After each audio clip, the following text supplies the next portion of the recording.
save the world. Heck, para sa akin, when I encounter, and I've encountered many of them, no, when I encounter something like that, or someone like that, ano na yan, warning na sa akin yan. Kasi, the world has been saved by Christ na yan. The world doesn't need saving. Sino ka ba? Jesus has already saved the world eh. Your role is to be a servant of that master. Kasi some would always mistake themselves as the master. Yeah. I'm the master nito. Marami nga, ginagamit pa si Jesus eh. Yeah. Di ba? Yeah. Di ba? No. Meaning, He's the master. We're simply the servants. Trouble always happens when the servant begins to think that he's the master. Yes. So yan yun. So, yeah, once the humility is gone, once the ego takes over, alam ko na yan. Many of these folks now na kinaiinisan sa politika, these are all parang supporting my fight in 2008 ng NBNCTE. Sila yung mga lumalaban noon. Kay Gloria, gano'n-gano'n. Yan, parang sila. But now many of them are the ones being accused. So how can I judge? So bagi naman. That's why I mourn. I'm saddened ng mga ganyan na pagka si ego hindi mo na control si ego, hindi mo siya nakilala. Kasi dapat makilala mo si ego. Pag hindi mo siya nakilala, you would think na si ego ikaw eh. You wouldn't know my difference. Pag si authentic self na divine na si Holy Spirit mo, medyo hindi mo na siya pinakikinggan at si ego na lang pinakikinggan. Galing-galing mo talaga. Galing mo talaga. Ganon. Pagka dumating ka na sa point na yon, sana nga yung pang-anim na nanonood sa atin, maano niya na pagka hindi mo na pinakikinggan yung nagsabi sa'yo, reflect ka muna, maging grateful ka muna, magpatawad ka muna, yung pananampalataya mo, isa buhay mo, at wala ka na ibang naririnig, ang galing mo talaga, di ba? Dahil sa'yo, kuha na naman yung kliyente. Dahil sa'yo, ito na naman, di ba? Ang galing mo talaga magsalita, ang galing mo talaga. Ay, pag gano'n na, lagi mong naririnig, kakatukin na kita. Ay, ako dyan, baka yung kabila na yan. Yan sasabi ko rin. Kasi the enemy will always, ano ba naman ang gusto ng demonyo? He comes to kill, to destroy, ano ba siya? To seek, to deceive, to destroy and to kill. Yan ba yung goal ng demonyo, di ba? So, he'll deceive you. He'll kill your relationship with the Lord, di ba? Ano ba ang mga ano niya? So, pagka nandun ka, you have to know Him. The liar, deceiver, thief, and destroyer. Yeah. So, he'll steal. Yeah, so ganun siya, di ba? So, he'll steal your attention from the Holy Spirit to Him, di ba? He'll kill your relationship with the Lord. He'll destroy your soul. Ganun yun eh. So, yun pa sa akin na siguro dito sa forgiveness na to, kasi one of my own experiences, alam mo nung I was discerning, mag-whistleblower ba ako hindi? Ito kasi true story to eh. One of the things na, kasi can you imagine I'll be standing up for truth? Yeah. And then, ito, true story, sasabihin sa akin nung kabila. Oy, wala kang karapatan magpakatotoo. Ang dami mong sinungaling ka dati sa asawa mo. Ganun ka. Tapos, sabihin mo, magiging truthful ka. Wala kang karapatan. Ganun yun. So, guilt na, ano sa'yo na wala kang karapatan magpakatotoo. And then, you learn to forgive yourself. Lord, pasensya na sa lahat ng kasalanan ko dati.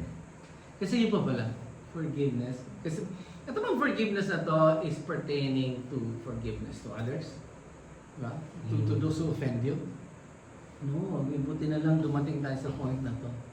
In fact, the more important forgiveness is to first forgive yourself. Kasi again, going by that maxim na you cannot give what you don't have, Yes. how can you forgive others? Ikaw nga, if you haven't forgiven yourself. Yeah. Diba? So, yun yun. Kasi, if you haven't learned to forgive yourself, yari ka. You can never forgive others. Maybe you can say it, But to actually... but in your heart ba, talagang wala na sa'yo yan? Na, yun. Kasi nga, ikaw nga hindi mo ka natawad sarili. I have this beautiful story, real story ko dun sa Believe It, sa isa sa mga tao ko. Na yan din ata, na-share ko rin yan dyan na-share ko rin sa breakfast natin. No, nato nga si Alex, came from an abusive family. Every time the father goes home drunk, he beats the hell out of everyone. So the mom, in order to protect them, siya sa kayong siblings niya, the mom will send them out of the house and take the beating all for herself. And then, kwento na, lumaki siya sa palengke, lumaki siya, grew up with a life of crime. And then, talagang guy, he became part of a big gang. Tapos, they had this big incident, big robbery hold up na nila, where they killed somebody. And then, they broke apart muna, palamig. So, I'll make this very quick kasi I want to go to the essence na. So, tapos, yung pag dumating sa point na kasi humiwalay na siya dahil nagpakasal siya, na-in-love siya, paalam siya, he was on the youngest, paalam siya rin sa gang leader nila na pwede magbabagong buhay na ako. Pinayagan naman siya. But after that, his gang started suffering setbacks, encounter with the police, with the military. And then nawala pati yung parang armory nila, natuntun pa, ganun. So, yung mga former gangmates niya, one day, like, when he was eating dun sa palengke, came from behind and shot him. No? So yun na nga, and then, lo and behold, his father, the father who was beating them, took the bullet for him. So when his father nga raw was lying there, dying in his arms, parang, hindi niya ma-place kung how he would feel. Yeah. Kasi, sabi nga niya sa akin nung nagkukwento siya na, maybe, in all those years, he has imagined killing his father. Yeah. Maybe sometimes with his own. And now, the father took the bullet that was meant for him. Yeah. So, di niya nung panahon daw, pero when he was sharing it with us dun sa Bilibid, umiyak na siya. So, where did the forgiveness came from? 2 days after, before like kami lumabas sa cell na namin, came to me, sabi niya, panaginipan ko si Kristo. Oh, ano? Sabi ko, anong sabi ni Kristo sa'yo? Sabi pa nga niya, di ko alam kung panaginip o hindi, kasi gising ako parang feeling niya, gising siya, gano'n. Pero ba't gano'n? Sabi niya, ano sabi ni Kristo sa'yo? Maiksi lang po, saan niya, Lex? Kahit na kasing dami ng ulan, ang kasalanan mo, may masisilungan ka sa amin.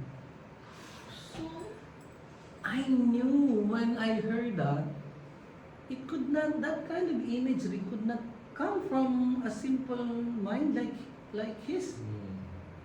And then ako naman, what I would consider like a broader mind, but my intellect or was it my intellect?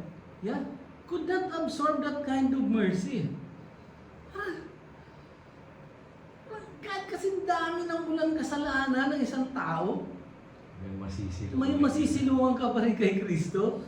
So, that's forgiveness. So, sabi ko sa kanya, Lex, ano mo kaya ibig sabihin nun? Correct, silang ibig sabihin nun. Pinatatawad ka na ni Kristo. Kaya patawarin mo na rin sarili mo.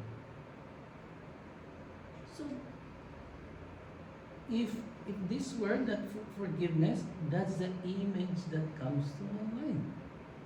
God's, how shall I put this? Immeasurable mercy. Wala, kaya, ito lahat naman gumagawa niya. Ano? Alam ko patatawarin naman ni Christian eh. Lumapit lang sila eh. Yan lang yan. Meaning that humility to come to Christ. Say, Lord, forgive me. And then, to be answered with that, no? Kasi ang dami man ng ulan. Can you imagine gaano karami ang ulan? Di ba? Di ba? Yun talagang...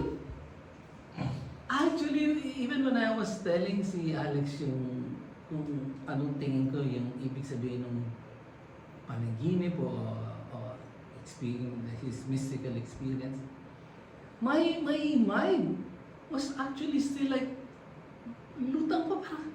Di ko talaga yung kayang ma-imagine. Yeah. Then yun na nga, and then it comes back to me that, my ways are really above your ways. My thoughts are way above your thoughts. So, I've stopped anthropologizing God.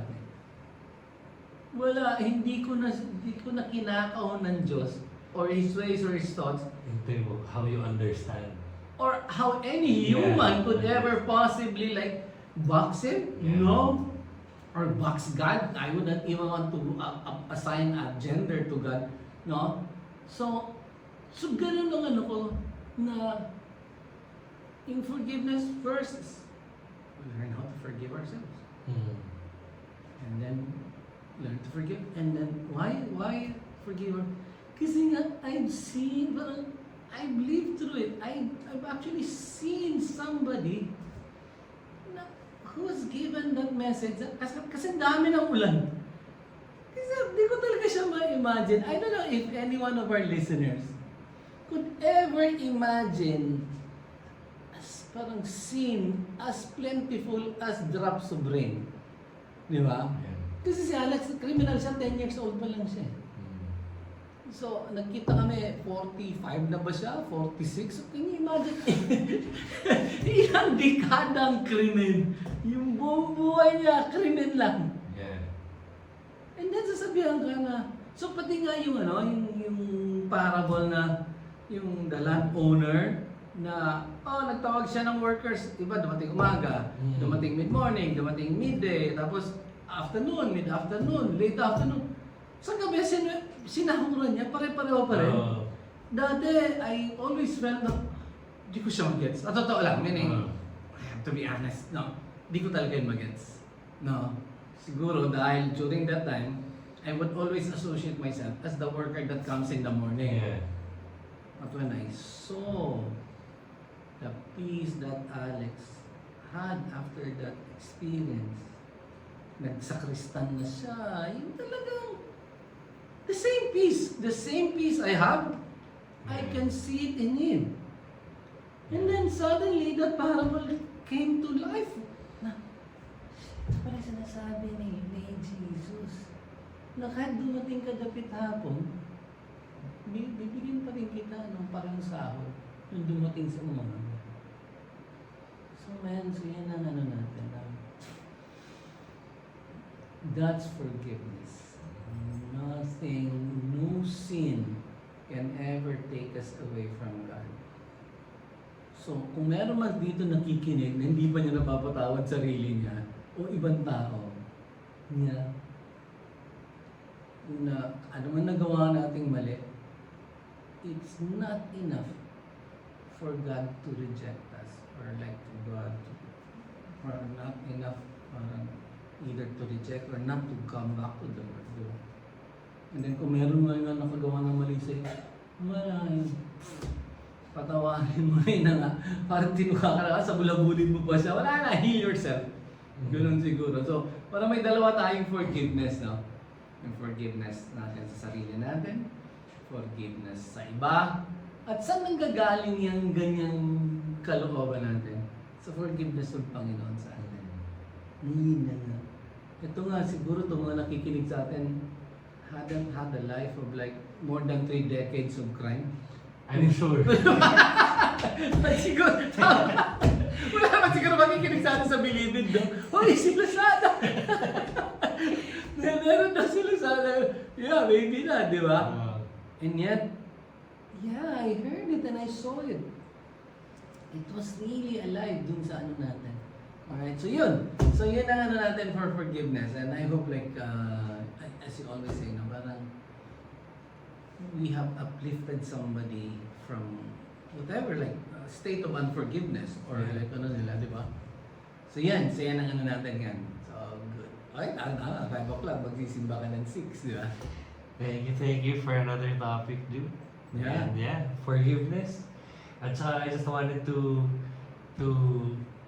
bring it back, no, na kahit kasing dami ng ulan ng Yeah. kasalanan mo, sa akin pwede ka sumilong. Yeah.